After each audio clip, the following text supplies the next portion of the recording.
Hey everybody, how you guys doing out there? I hope everyone had a great holiday. We're back and it's now officially 2025, which is just crazy and hard to believe.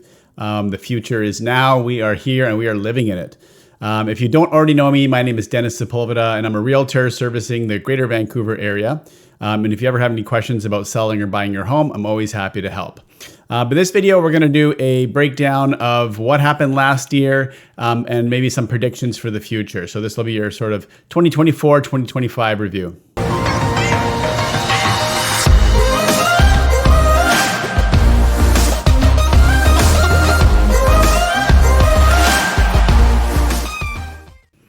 So last year, there were a lot of changes in the real estate industry, a lot of regulatory changes, law changes that had some pretty big impacts on the market. So I'll just go over a couple of the big ones that I think really made an impact.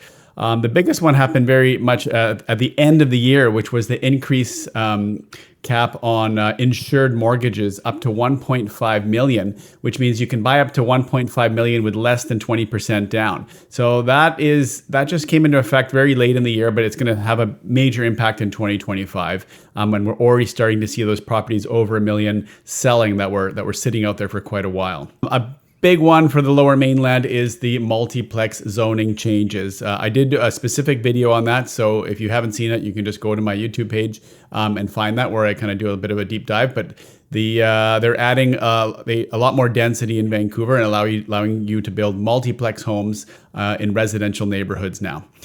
So that's going to have a huge impact on the landscape overall, not just the housing market. Another big one was the anti-Airbnb laws. So they added a principal resident requirement. If you've been following me, if you know me, you'll know that I'm very much against this law. But the anti-Airbnb laws were added that you can only Airbnb if it's your principal residence. So lots of changes coming or happened in 2024, and all of those are going to have an impact on the market in 2025. But let's talk about how we did in the year. How did things end up? So residential sales were up only 1.2% from 2023. So they were pretty much flat. And they're actually down 9.2% from 2022. So sales last year were down.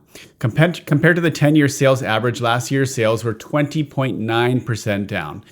So suffice to say, the market is slow pretty much across the board, or at least it was slow, I should say, for most of 2024. December, things started to pick up a little bit, and we're definitely seeing a pickup in January. My phone's been ringing off the hook, and I just got completely slammed starting January 2nd. So things are starting to pick up, but 2024 was slow across the board.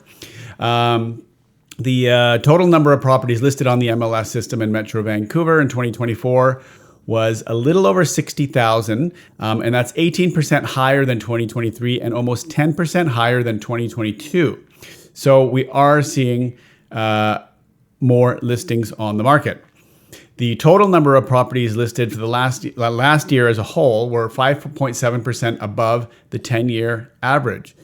So we saw more listings, fewer sales in 2024. So what does that mean for prices? Well, the home price index for all property types across Metro Vancouver is currently sitting at 1.171, which is only a 0.5% increase compared to last year. So despite the huge drop in sales, prices didn't drop. So all this market cooling stuff that the government's been doing, it hasn't really cooled the market.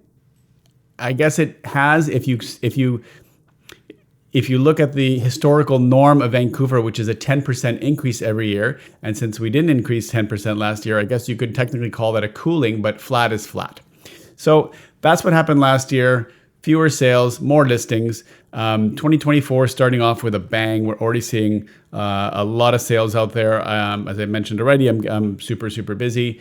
So I and many realtors and economists are expecting a very busy year in sales in 2025.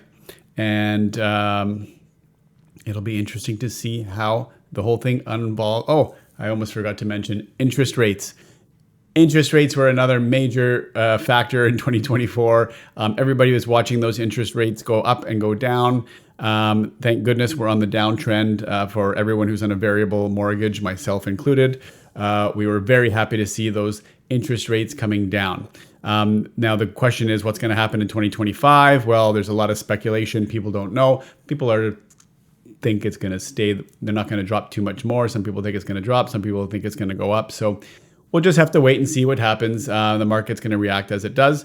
But that's about it, you guys. So now you're up to date. Thank you so much for watching this video. If you have any questions, as always, if you have any questions, just call me anytime. I'm always happy to help. Thanks very much and have a great day, you guys. Take care. Bye-bye.